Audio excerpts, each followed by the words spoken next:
You checked your phone this morning before you even got out of bed. A notification from someone you barely remember meeting. A comment from a stranger. A message from a coworker. An update from a person you went to school with 12 years ago and haven't spoken to since. And somehow, before your feet touched the floor, your brain had already processed the social lives of dozens of people. It felt normal. It always feels normal. But it isn't. Not even close. Your brain was built for a world with about 150 people in it. That's it, 150. That number isn't a guess. It is one of the most replicated findings in evolutionary anthropology, and the deeper you look at it, the stranger modern life becomes. In the 1990s, a British anthropologist named Robin Dunbar was studying primates. He noticed something odd. The size of a primate's neocortex, the outer layer of the brain that handles complex social thinking, directly predicted the size of the social groups that species lived in. Bigger neocortex, bigger group. He ran the numbers for humans and landed on a figure, 150. He called it the social brain hypothesis. Today it's called Dunbar's number, and it has held up across hunter-gatherer tribes, ancient Roman villages, military units, and even modern company org charts. The human brain evolved to track, understand, and maintain meaningful relationships with approximately 150 people, not 500, not 5,000, not 50 million. So what happens when you give a brain built for 150 a social network with no ceiling? You feel it. You've felt it.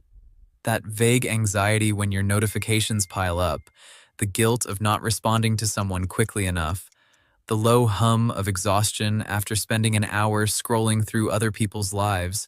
That isn't weakness. That is a biological system running a program it was never designed to run. Think about what knowing someone actually meant for your ancestors.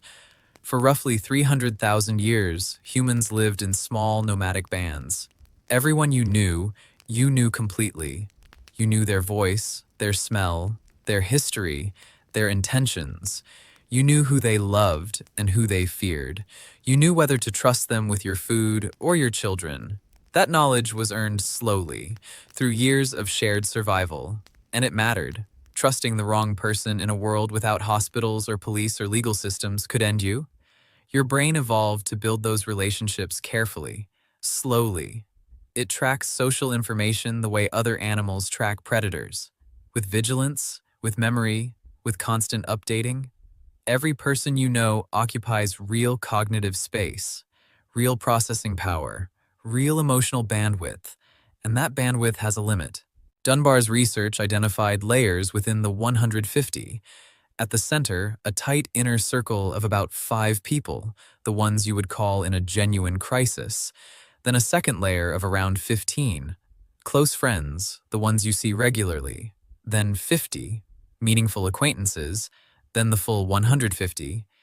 People whose lives you can genuinely track and care about. Beyond that, the brain loses resolution. People become blurry.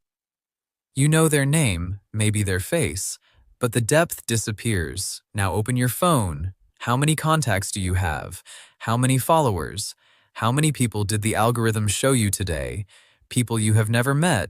People whose emotions your brain registered anyway, because your social processing system cannot tell the difference between a real person and a face on a screen. That last part is the part that should stop you cold. A study published in 2021 by researchers at the University of California found that the brain's medial prefrontal cortex, the region most associated with thinking about other people, activates just as strongly when processing information about strangers on social media as it does when processing information about people you actually know. Your brain does not have a filter that says, "This person is not real to you." It processes every face, every story, every emotional display as if it counts, as if it is someone in your 150, and it was never built to sustain that. The cognitive load this creates is staggering. In traditional human environments, social information was finite. You knew everyone in your band, and you knew them well. The information was manageable, predictable, and directly relevant to your survival. Today, the social information you consume in a single hour of phone use would have taken your ancestors months to accumulate, and it involves hundreds of people you will never meet, never cooperate with, never depend on, and never truly know. But your brain treats it all the same. This is why social media leaves so many people feeling more isolated, not less. It is not a paradox. It is exactly what you would predict if you understood the architecture of the social brain.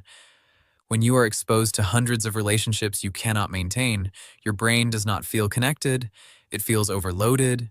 It registers the signals of social life, the faces, the emotions, the status cues, the conflict, without ever receiving the payoff those signals were supposed to deliver. The payoff was genuine human closeness, and closeness requires time, repetition, and physical presence. The anthropologist David Graeber spent years studying how humans form bonds in small-scale societies. What he found consistently was that closeness is not built through information exchange. It is built through shared physical experience, eating together, working together, moving through the world together, the rituals of daily proximity.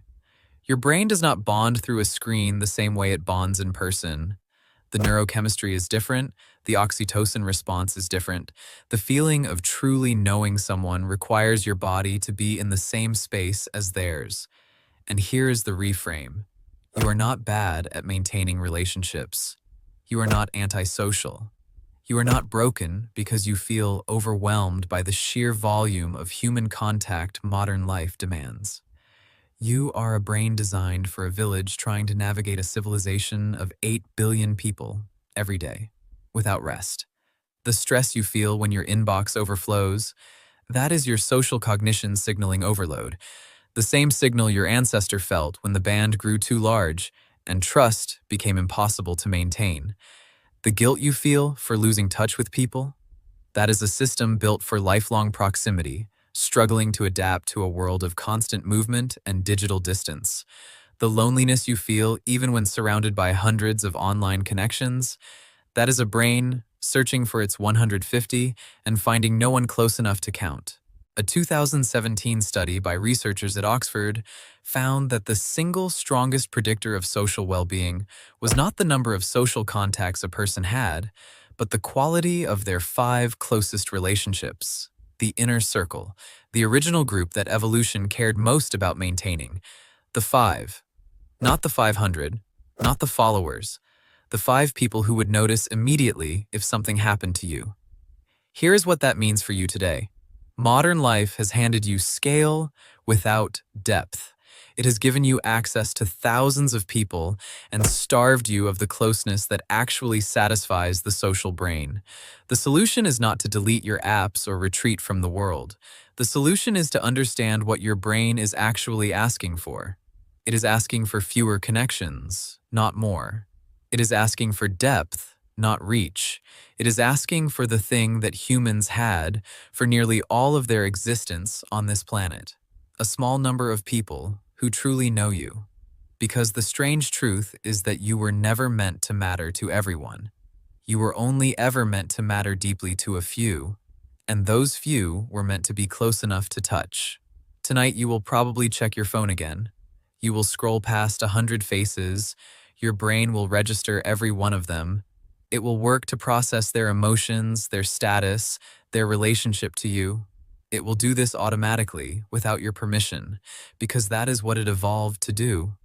Only for 300,000 years, every face it processed was someone sitting right next to you at the fire. The fire is still burning. You just forgot how small it was supposed to be.